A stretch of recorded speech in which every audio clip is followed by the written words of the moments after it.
There has been tremendous growth in the Nigerian tech ecosystem in recent years, with the record number of investments hitting an all-time high in 2021. All across the country, entrepreneurs are building new companies and startups that use technology in the most innovative ways.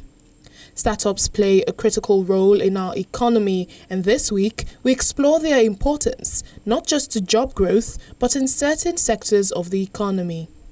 Daniel Chinagozie, founder Innovation Growth Hub, joins us on the program this week, and he thinks startups must be encouraged to thrive in other cities across the country. Daniel, glad to have you on the show today. Thank you, CFA. Thank you. Good to see you. Yeah, good are to you see in Lagos or you are in Southeast Nigeria? Finally, let's start by understanding how the startup ecosystem fared in the previous year. A lot happened. A lot of growth. For us in the Southeast, a lot of migration. A lot of the people that wanted to build startups within the Southeast ecosystem migrated to Lagos because that has been seen as a startup heaven because it's easier to get all the three core resources needed for building a startup. Capacity skills needed to build because most of the skills we are getting ready here are moving to Lagos. And then connectivity, strong connectivity that so your partners will not complain you are breaking or anything. And then capital. There's a lot of capital that was availed for startups within the Lagos ecosystem. And thankfully, so by the work that was being done by the Lagos Angel Networks and the work that has been done by a number of people that came in together to form angels and syndicates to invest in early stage startups and growth stage startups. And you have also seen that startups that are growing started also investing in smaller startups within the Lagos ecosystem. And then in the East, a lot of capacity building happened, a lot of growth happened. Some people stood up. Now we started having launches, we started having demo days, we started having people connect, we started having the communities grow, okay? And deeper understanding, the ecosystem has come to understand strongly that it's not just a Lagos and Abuja ecosystem, there is a Nigeria technology ecosystem. And that growth is happening. We had a very good milestone that happened with the Nigeria Startup Bill being worked on right now. Last year was a lot of engagement at regional level, at national level, at state levels. Okay, so we're at a phase now, and before the end of this year, we're sure that the national and Nigerian Startup Bill will be passed into law, and a lot will happen for the Nigerian technology ecosystem. So we're hopeful, we're glad, and we're preparing. The most important thing is that we are actively building the skills required for the growth that is going to happen that is happening in the Nigerian technology ecosystem. We're building them, we're training, and we're engaging. Yeah. Okay, I'll come back to the startup bill, but I'm just curious, if all of what you said makes you hopeful that we can see some sort of spread of what is happening in the key cities to other parts of Nigeria. How hopeful are you?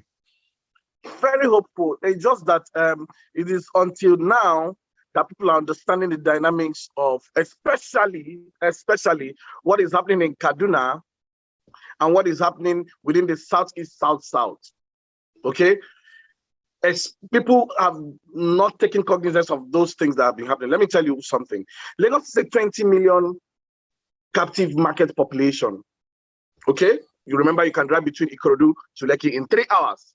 And in the same 3 hours, you can drive from Aba to Enugu. You can drive from Aba to Asaba. You can drive from Aba to Port Harcourt in 45 minutes, from Aba to Bayelsa in 2 hours. So 100 kilometers radius between these 9 states is a 60 million captive population. And this 60 million captive population have more universities than Lagos has. It has more markets than Lagos has. It has on main market, area main market. So the population is growing. The number of people that are getting open to technology are growing. And then understanding of building for this regional market as against building for a single market is now making it conscious for people to say, we need to start rethinking this market. Number one. Number two, growth is cascading. startups are now building and staying where they are because, well, one of the blessings COVID brought is that a lot of people are now working virtually. And because of the virtual mode of work, you can actually work from everywhere, and then you contribute to the community where you're working from. So a lot, the growth within the technology ecosystem in the big cities have started cascading into the smaller cities. Go to you see a lot of people working in tech, living there, working from home. The same thing in Aba, the same thing in Onitsha. So, Daniel, my question to you now is, does the proposed startup bill help in any way to ensure that states also wake up to tap into the opportunities that's available today? Yeah, to a very great extent. I like the startup bill that is being proposed because it cascaded not just nationally, it got to region and then it got to state. Okay, but it now depends whether the state will adopt and implement. Because, the way the structure of Nigeria is, a state can see it as a document, adopt it, and it sits down in the House of Assembly. Will they adopt? Will they implement? I believe the work done with the startup bill can be cascaded into states. Now, if you notice, we have been focusing our effort in certain number of states where we can easily influence decisions of government. We're in Anambra, we're in Abia, we're in Delta State. Now, it's easy for us to address unit government and say, sir, ma, let's work together to do this within the ecosystem. Grow skills, position people to build startups, build technology communities. Now, it will go a long way to bringing out communities within communities. One thing that must happen in Nigeria is for us to understand that countries like Rwanda is not as big as Abia and Imo joined together. We need to start thinking in terms of building. What is happening in Estonia today is because they decided to use digital economy as the bedrock of their economy.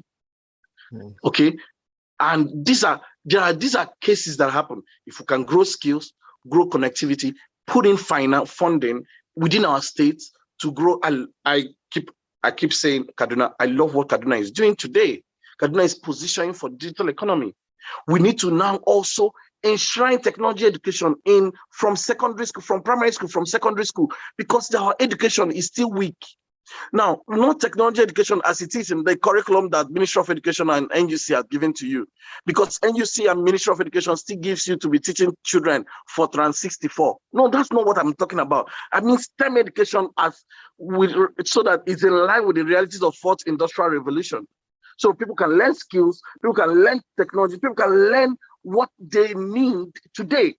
We can work with any government that's interested in doing that. We've been influencing Abia a lot. We're doing a lot of work in Abia. Thank God we've just been called to work with Anambra State government as the transition committee at a capacity. We are committed. Now, when I say committed, I know I always say it in your show, we are committed to seeing technology rise from the east, rise from the south, and affect Nigeria as a nation. It's tough. Someone asked me, why did you choose a tough market? Because we know that skills and intelligence is spread across, but opportunities are not. Now we're taking it to rural areas. That way, we harvest young people that are interested. We find partners that are willing to set up smaller community hubs, and we work to ensure that skills are harvested across the 774 local governments in Nigeria. We are committed to this thing because we know that technology is the new frontier. Okay, so let me ask you this final question, right? How do we stop the issue of the fact that most of the funding is coming from VCs abroad and our companies have to register abroad to get investment? Because our brothers and sisters have not started investing. We need to keep educating our people on opportunities that exist in investing in technology companies. And until our people see that opportunity, nothing can happen. And you know who lead the effort? Government, me and you. I've started investing in CFA, started investing in any startup that is showing up. Like we are launching our next fellowship, our next incubation program. I'm investing my money. I'm getting people to invest their money, my friends to invest. I will call you. Okay, by the time we keep going, you see, that's the way it is. That's the way it is. All right, Daniel, this is where we draw the curtain on this edition of this chat. Thank you for always doing what you do. Thank you for being on the show. Thank All the you. best. Thank you.